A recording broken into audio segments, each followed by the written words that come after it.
Assalamualaikum warahmatullahi wabarakatuh. Selamat pagi. Hai, apa kabar sahabat RSUD Dr. Sudirman? Gimana kabar kalian? Sehat-sehat bukan? Pagi ini saya dengan Dr. Luciani Saputri Sudirman Podcast bincang tentang kita, yaitu tentang nyeri kepala yang harus diwaspadai. Narasumber pagi ini sangat spesial. Seorang dokter spesialis saraf, Dr. Tri Hastuti, yang sudah banyak pengalaman di RSUD Dr. Sudirman. Dokter, selamat pagi. Assalamualaikum. Waalaikumsalam. Sehat, Dok?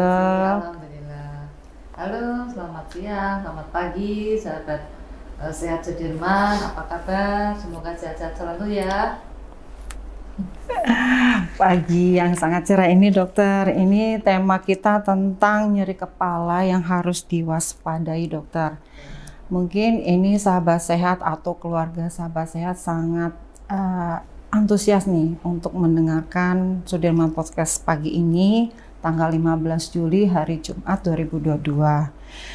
Nah, yang ingin saya tanyakan, dokter, ini terkadang kan seseorang tuh ada kadang pusing nih, Dok, ngeluhnya atau nyeri kepala. Apa sih bedanya, Dok, pusing sama nyeri kepala itu? Mungkin Dokter Tri bisa menjelaskan.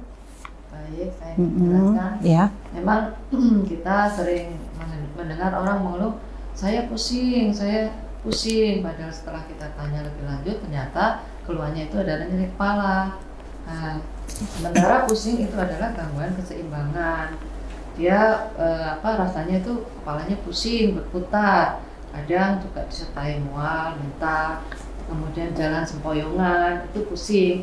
Namun kalau nyeri kepala itu adalah nyeri yang dirasakan di area kepala kita. Area kepala itu mana?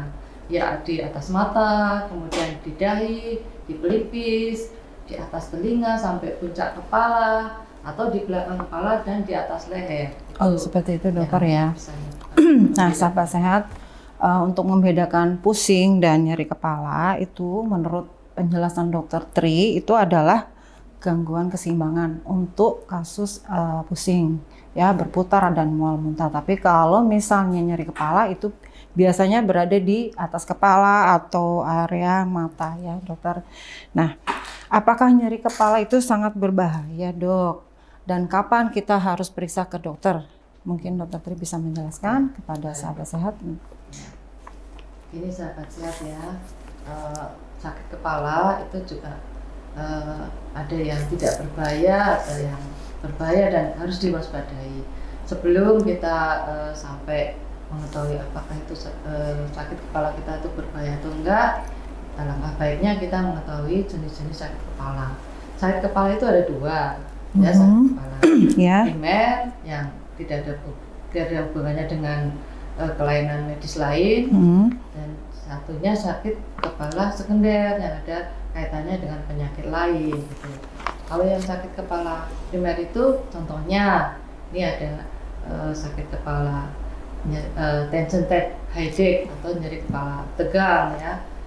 Iya, Dok. Nyeri kepala migrain, yang ketiga cluster.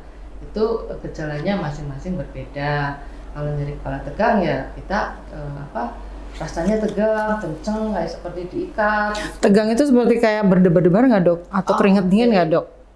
Kalau nyeri kepala tegang itu kayak ototnya kenceng. Oh, kenceng ya. Tengkuknya kenceng. Lehernya gitu ya, Dok, ya. Kenceng kayak kepalanya juga kayak diikat rasanya. Iya. Kemudian kalau yang migrain itu lebih parah, nyerinya berdenyut. Berdenyut ya, Dok. Biasanya pada satu sisi kalau nyeri kepala migrain. Sebelah gitu ya, Dok, ya. Terasa kalau sakit. Yang tadi yang nyeri kepala tegang bisa seluruhnya kepalanya, iya. Kemudian yang nyeri kepala cluster itu biasanya pada sekitar mata. Gitu. Sekitar mata ya, dokter ya. Ya, itu untuk primer ya, dokter ya, berarti ya. Kemudian yang sekunder yang ada kaitannya dengan penyakit lain. Itu kadang ya kita harus waspada juga. Artinya nyeri kepala itu karena ada gangguan peredaran pembuluh darah di otak. Kemudian juga ada infeksi di otak. Ya. Itu juga bisa menyebabkan nyeri kepala. Terus kemudian ada riwayat trauma kepala. Kepala contohnya mungkin bisa kecelakaan atau jatuh gitu ya, Dok. Atau jatuh atau kejatuhan apa gitu ya. Bisa gitu.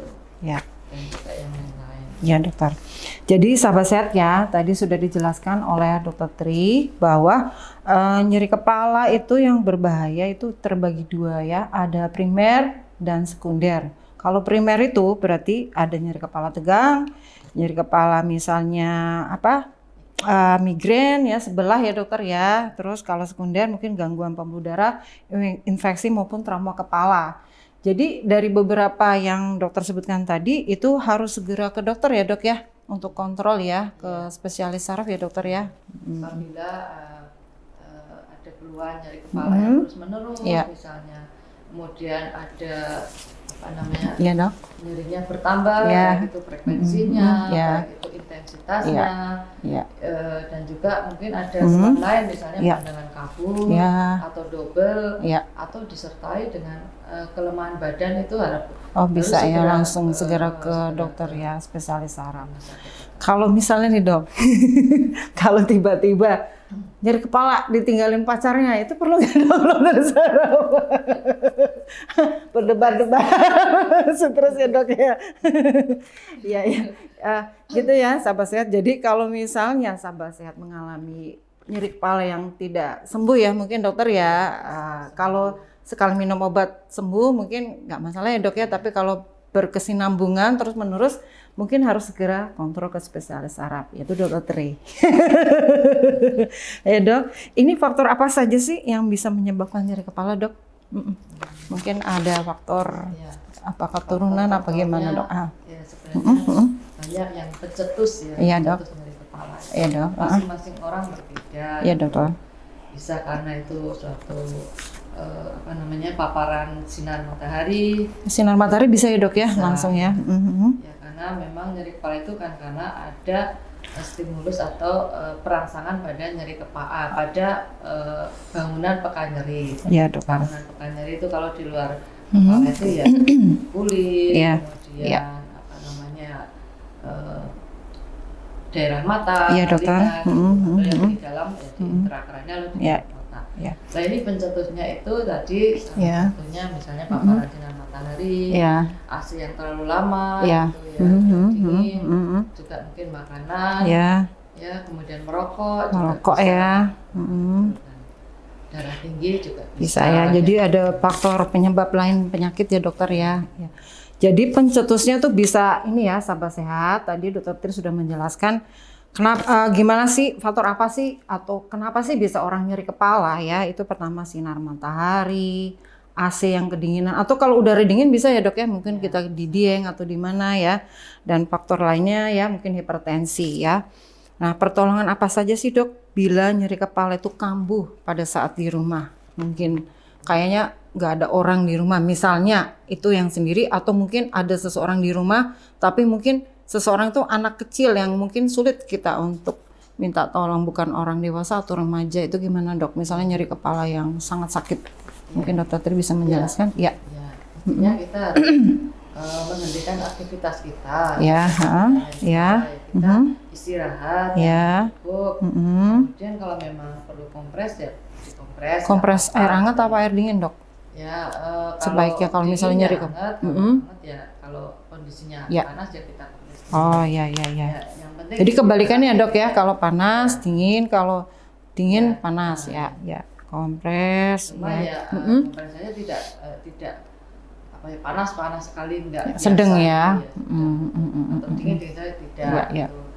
Ya yang penting istirahat kemudian menghindari yang menyebabkan sakit kepala itu apa tadi kalau misalnya habis dari luar rumah kita kemudian nyeri kita segera masuk ke dalam rumah terus kemudian istirahat mungkin karena paparan sinar matahari ya. Kalau di dalam rumah misalnya tiba-tiba nyeri kepala ya itu sebaiknya gimana dok pada saat misalnya kan seseorang sedang duduk ya sedang duduk saja mungkin di dalam tiba-tiba nyeri kepala yang sangat hebat gitu dok baiknya gimana dok apakah kita harus tiduran, apa minum dulu, apa gimana dok baiknya dok menurut dokter Tri? Kalau memang hal seperti itu tanda bahaya ya. Iya, itu harus iya. segera ke rumah sakit. Berarti langsung ke IGD RSUD Dr. Sudirman ya. Jadi untuk nyeri kepala yang hebat mungkin tidak ada pertolongan apapun atau siapapun bisa langsung ke RSUD Dr. Sudirman yaitu di gawat daruratnya, dan bila memang bisa diselesaikan di rumah mungkin istirahat dulu ya dokter ya.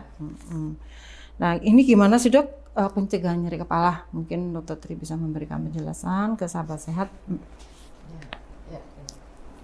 Jadi pencegahan untuk nyeri kepala itu ya banyak.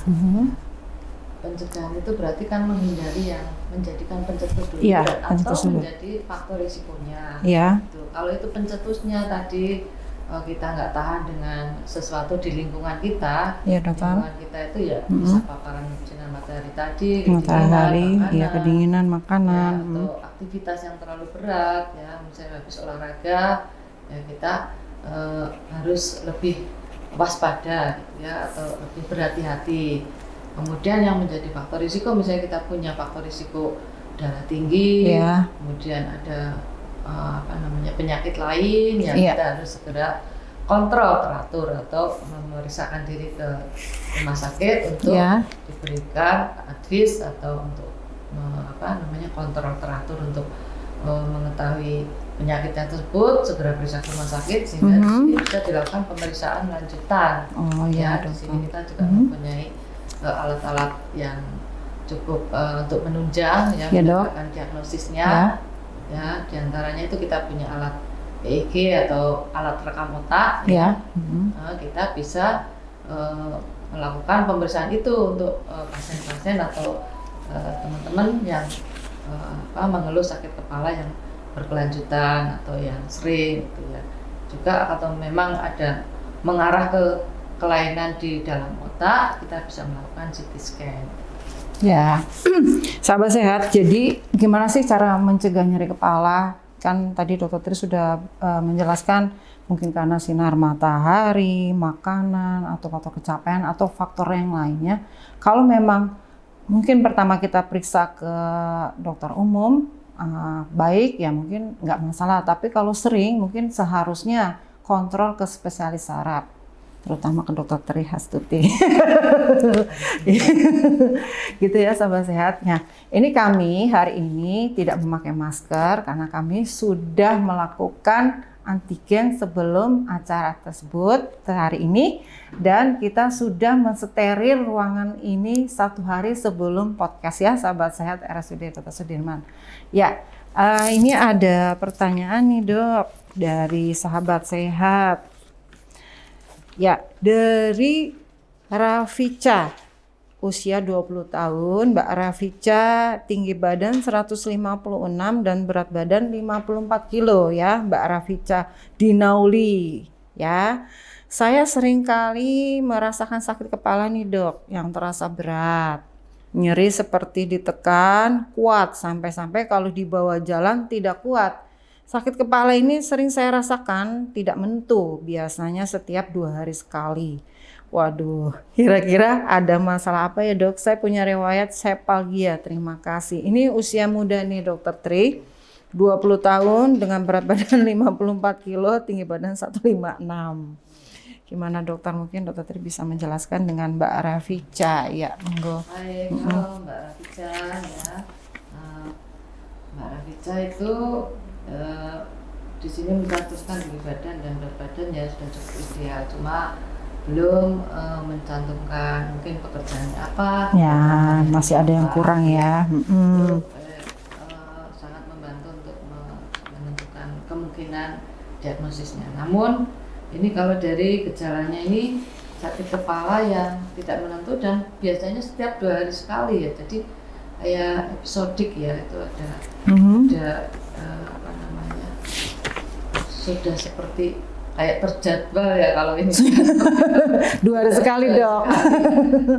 Berarti ada apakah ini? Suatu bangkitan yang muncul tapi munculnya 2 hari sekali, dan kalau itu rutin ya. Nah, memang itu penyebabnya ya belum bisa diketahui. Namun untuk bisa dilakukan pemeriksaan mungkin Mbak Ica ya panggilannya. Iya, Pak Itu bisa Ica. periksa ke rumah sakit dokter Iya, Sudirman, ke spesialis saraf dokter ya. saraf ya. Nanti kita lakukan pemeriksaan Terutama ke dokter lebih Triasuti. lanjut. Ini Senin Selasa. Nah, Mbak Rafica ini sudah dijawab nih ya. Pertama yang kurang nih pekerjaannya dok ya. Kegiatannya apa sehari-hari. Cuman Mbak bilang perempuan lajang 20 tahun. Berat badan dan tinggi badan. Jadi intinya ini sudah terjadi bangkitan. Karena apa? 2 hari sekali ya dok ya. Kenapa nyeri kepala? Nah, sebagai kontrol ya ke spesialis saraf. Terutama dokter Triasuti. Ya, yang kedua nih dok. Dari Ramzi Amrullah. Dok maaf mau tanya, dari kelas 2 SMP sampai sekarang seringkali kepala pusing saat bangun tidur. Pokoknya kalau nyawa udah sadar dari tidur langsung pusing kepala. Kenapa ya dok? Jadi baru bangun tidur nih dari kelas 2 SMP nih, gimana nih dok? Ini cuma dia ini sekarang dia mungkin ya sudah di atas usia 20 tahun ya, nggak jelas ini dari usianya dok. Mungkin bisa dokter Tri menjelaskan. kalau mulainya dari kelas 2 SMP itu kan berarti sudah Lama ya, remaja. Pada masa anak-anak. Iya. Kalau 2 SMP sudah remaja dan ini sama dengan Mbak Ica tadi ya. Iya. Pada setiap habis bangun tidur. Iya. Nah itu bisa mungkin aktivitasnya yang berlebih sebelumnya sehingga bisa juga disebabkan karena dehidrasi. Ya. Dehidrasi ya, kurang cairan ya dok. Gitu. Atau juga suatu bangkitan lain yang kita tidak tahu ya, jadi harus dilakukan pemeriksaan lebih lanjut ya. Kalau misalnya kalau dehidrasi, nah ya kita harus baru bangun tidur ini ya, nyeri kepalanya. Sebelumnya aktivitasnya agak panjang atau agak cukup melelahkan ya. Bisa juga kegiatan yang sangat berat ya dok ya, mungkin seharian sedang apa ya. Atau sedang juga stres juga bisa, tapi ini stres bukan sebetulnya anak SMP ya. Stres itu kelelahan bisa, capek ya, beban tugas sekolah. Ya. Itu yang terakhir itu mungkin suatu bangkitan. Ya. Bangkitan ya dok. Bangkitan itu bisa dikatakan kayak bangkitan otak ya. Jadi iya dok. kayak semacam ini epilepsi tapi epilepsi ya. Curiga lah ya, belum tahu juga. Setiap ini apa ya udah kok setiap bangun tidur ya dok. Sesuatu yang periodic gitu ya. Jadi ya dok. Seperti Mbak Ica tadi itu. Ya Mbak Ica. Diperiksakan ke kontrol ke spesialis saraf. Mungkin bisa ada ini ya dok ya, fasilitasnya apa EEG ya dok ya. Dengan dokter Triasuti. Ya. Monggo Senin Selasa. Ini dari Mbak Vika Ningrum. Assalamualaikum dokter, nama saya Vika. Maaf mau tanya dok, saya habis lahiran 1 minggu dan kepala saya 3 hari ini sering sakit di bagian atas. Apa karena saya kurang tidur atau gejala lain dok? Makasih dokter atas waktunya. Gitu, ini baru melahirkan ya sepertinya Ibu Vika Ningrum nih ya. Selamat ya dengan ya, sehat, amin. Ya, kalau ini Bu Vika mengeluh sakit kepala 3 hari setelah melahirkan, iya. Itu juga ya kita harus lihat lagi faktor-faktor yang lainnya yang menyebabkan sakit. Kenapa kepala. Ya bisa nyeri kepala? Juga ada keluhan lain, misalnya ada demam kah atau tidak, ya kemudian ada gangguan yang lain misalnya. Iya, mungkin ini belum jelas ya dari demam apa cuma nyeri kepala saja. Atau mungkin juga kecapean. Kecapeannya bisa juga. Kecil, tidur juga bisa itu menyebabkan sakit kepala. Ya gitu ya Bu Vika, mungkin karena faktor kecapean atau mungkin faktor yang lain ya, karena di sini hanya nyeri kepala habis melahirkan 1 minggu. Dari Abirosidin, dokter, saya 21 tahun. Saya sering sakit kepala seperti dihantam sesuatu di bagian kepala kanan. Paling sering, apalagi kalau stres dan banyak pikiran. Kenapa ya dok? Nah ini sepertinya seringnya tuh nggak jelas ya dokter ya. Ini cuman sering sakit kepala tapi nggak dijelaskan sudah berapa lama gitu dokter Tri. Mungkin bisa dijelaskan ya. Ya. Ini Mas ya? Ya Mas Abirosidin, usia 21 tahun. Mas Abi itu ada riwayat cedera atau trauma kepala ya. Memang trauma kepala itu juga bisa menyebabkan sakit kepala. Karena dengan adanya benturan itu berarti ada suatu lesi atau luka di dalam kulit kepala atau di dalam otak ya, sehingga luka itu akan merangsang bangunan pekan nyeri tadi ya. Bangunan pekan nyerinya bisa di kulit, bisa di sarafnya ya. Dan itu menimbulkan sakit kepala. Dan memang itu ada yang habis ada diabetes trauma, memang itu dicetuskan biasanya kalau ada stres itu banyak mikir, kecapean. Tuh banyak mikir tuh Mas Abi tuh, nggak boleh kata dokter Tri. Iya. Ya itu mungkin bentuknya memang seperti itu. Nah kalau memang ada sakit kepala seperti itu, ya. bisa kita lakukan pemeriksaan lebih lanjut ya. Untuk itu Mas Abi bisa kontrol konsultasi dengan dokter spesialis saraf. Ya, untuk Mas Abi ya, ini mungkin ada sesuatu di kepalanya karena udah sering, mungkin bisa kontrol kalau dokter Tri Hasuti Senin Selasa ya. Ya, lanjut ke Mbak Eni Amirul. Dokter, saya sering mengalami sakit kepala setelah berolahraga, seperti lari atau bersepeda. Jadi pada saat berolahraga nih dokter, apakah boleh minum obat sakit kepala tanpa resep? Ini sudah berlangsung setahunan dok. Nah, kalau habis olahraga nyeri kepala nih dok. Olahraganya apa ya? Lari atau bersepeda. Setelah itu, tadi ya lari itu kan banyak mengeluarkan tenaga. Tuh mengeluarkan tenaga. Keringat, ya, nanti mungkin kekurangan cairan atau apa itu bisa menyebabkan kekurangan cairan ya. Nyeri kepala juga. Juga membutuhkan makanan untuk aktivitas kita sehari-hari. Ya kalau memang habis olahraga kita banyak keringat supaya nggak sakit kepala ya kita banyakin minum ya. Tuh banyakin minum tuh Mbak Eni. Kemudian kalau ini mau minum obat sakit kepala tanpa resep ya. Gimana dok? Obat-obat yang berlogo hijau ya. Tuh yang berlogo hijau ya, jual bebas ya dokter ya.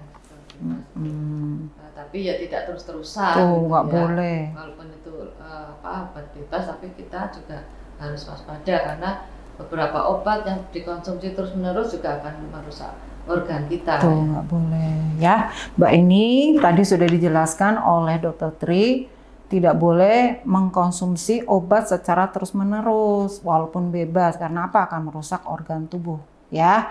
Jadi kontrol ya ke spesialis saraf, ke dokter Tri Hasuti. Ya, untuk selanjutnya ada pertanyaan lagi dari sahabat sehat. Kenapa dari di Anang 9705 dokter Tri, kenapa tangan sering kebas? Nah ini di luar dari nyeri kepala nih. Itu nanti ada topiknya. Ada topiknya. Ya. Gini aja, kalau saran saya sebaiknya kalau sering, mari kontrol ke spesialis saraf aja ya, ke dokter Tri, Senin Selasa, nggak apa-apa, nanti langsung dijawab dan dikasih obat ya dok ya. Nah, semua penyakit pasti ada faktornya ya dok. Banyak penyebabnya. Banyak penyebabnya ya. Kita tidak bisa, oh ini karena ini nggak bisa, kita harus cek dulu ya dok. Tanya apakah punya sakit gula, atau riwayat apa ya dok. Punya penyakit yang lain, vitamin, iya dok. apa ada sumbatan di mana gitu ya. Tuh, nanti kan pemeriksaan lain di rumah sakit juga kan fasilitasnya ada ya dok ya, terutama EEG yang tadi sudah dibicarakan sama dokter Tri. Dari Siva, sering sakit kepala nih dok, bagian belakang, rambut rontok, jadi sulit fokus. Kenapa ya dok? Nah ini sakit kepala diarahkan ke rambut rontok nih dok dan sulit fokus itu apakah ada hubungannya dengan nyeri kepala? Jadi sering sakit kepala bagian belakang, rambutnya terus rontok, sulit fokus. Itu kenapa ya dok? Gitu ya. Ya kalau sakit kepala itu rambut rontok ya kan tadi ada bangunan pekan nyeri salah satunya di kulit. Kulit juga ada pembuluh darahnya. Ya mungkin nyeri kepala itu merangsang pembuluh darah di situ yang menyebabkan pembuluh darah itu memberikan makanan. Juga termasuk untuk penumbuhan rambut. Ya kalau ada lesi atau inflamasi di daerah situ yang merangsang kulit kepala yang itu kulit kepala itu adalah untuk pertumbuhan rambut, Iya. itu ada gangguannya mungkin di pembuluh darahnya atau bangunan pekan nyerinya, ya itu akan menyebabkan rambutnya rontok. Mungkin contohnya ya misalnya yang migrain ya, anak itu salah satunya adalah penyebabnya vaskuler ya, sehingga bisa menyebabkan rambut rontok. Kalau kurang fokusnya ya mungkin harus dicari yang lain. Iya, penyebabnya apa ya dok ya? Mungkin di intrakranial atau di dalam otaknya ya. Oh ya, mesti ada pemeriksaan lain ya dokter ya. Rambut rontok itu kan di luar kepala. Tuh Mbak Vika ya namanya ya. Ini sudah dijelaskan oleh dokter Siva, maaf. Sudah dijelaskan oleh dokter Trihasuti bahwa penyebabnya itu ya. Jadi banyak macamnya. Jadi sebaiknya memang harus kontrol ya ke spesialis saraf, ke dokter Trihasuti Senin Selasa. Mungkin untuk melihat dan nanti bisa diperiksa ya mungkin dokter ya secara rinci mengenai apakah mesti harus di EEG atau di pemeriksaan lainnya ya dok ya. Mungkin ada pertanyaan lain? Dari Adalamia dok, anak saya usia 2 bulan, pas gitu kepalanya kayak geleng-geleng nggak berhenti-henti. Sekitar 2 bulan sudah berhenti, tapi tetap seperti itu. Nah itu gimana ya dok ya? Biar, jadi apa nggak fokus ya ini sepertinya ya? Itu gimana dok? Apa harus kontrol kali ya dok ya? Ini ya. Atau disarankan EEG ya? Geleng-geleng kepalanya ya? Ya, saya mau nanyakan juga apakah ada riwayat trauma kepala apa enggak itu ya untuk putranya, atau ada pernah pada saat umur bayi itu ada pernah step mungkin ya kejang ya mungkin ya saat kejang, usia kejang, 1 bulan itu, ya. apakah ada gejala penyerta seperti itu ya. Memang ya sebaiknya ibu memeriksakan putranya untuk bisa ditindaklanjuti ya. Ini kalau anak bayi itu ke saraf bisa ya dokter ya langsung? Saraf bisa. Atau ya ke dokter anak dulu bisa ya. Biasanya kalau ke perlu perekaman EEG ya dok. Bisa langsung ke saraf. Ya.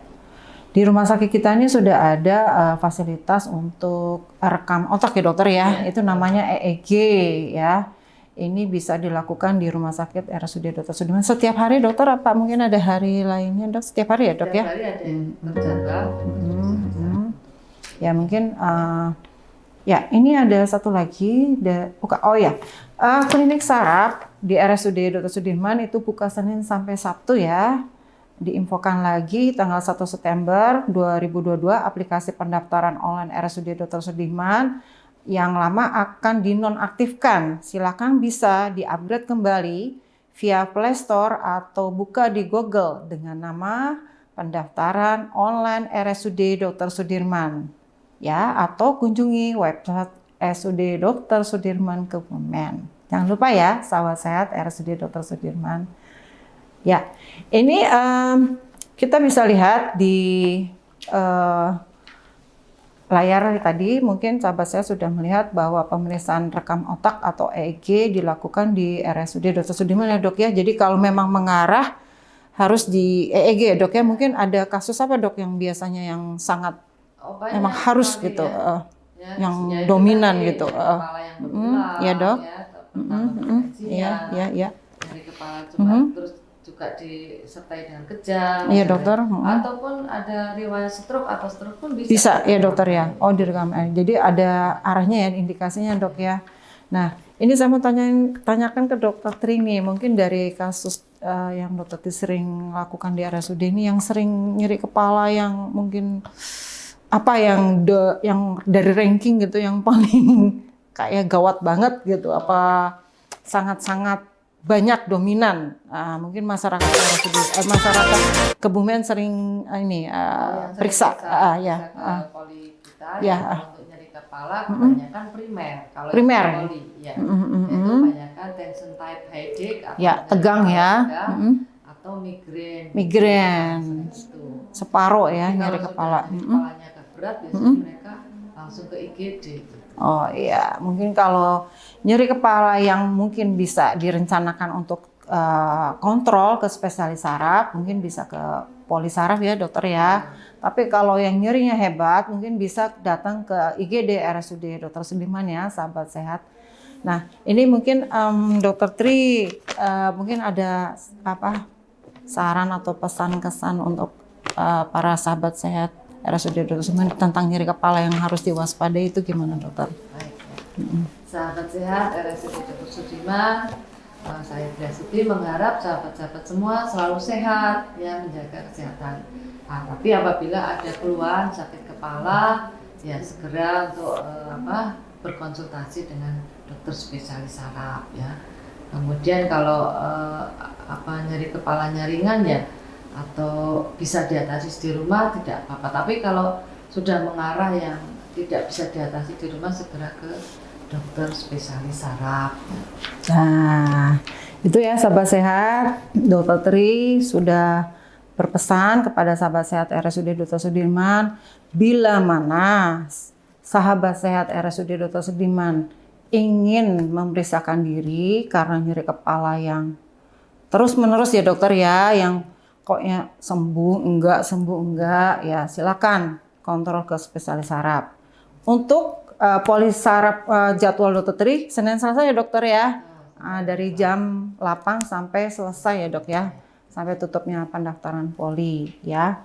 Terima kasih Dokter Tri Hastuti untuk datang hari ini, menyempatkan diri untuk acara podcast hari ini. Demikianlah sahabat sehat RSUD Dr. Sudirman untuk podcast Sudirman kali ini. Ditunggu ya untuk podcast berikutnya. Assalamualaikum warahmatullahi wabarakatuh.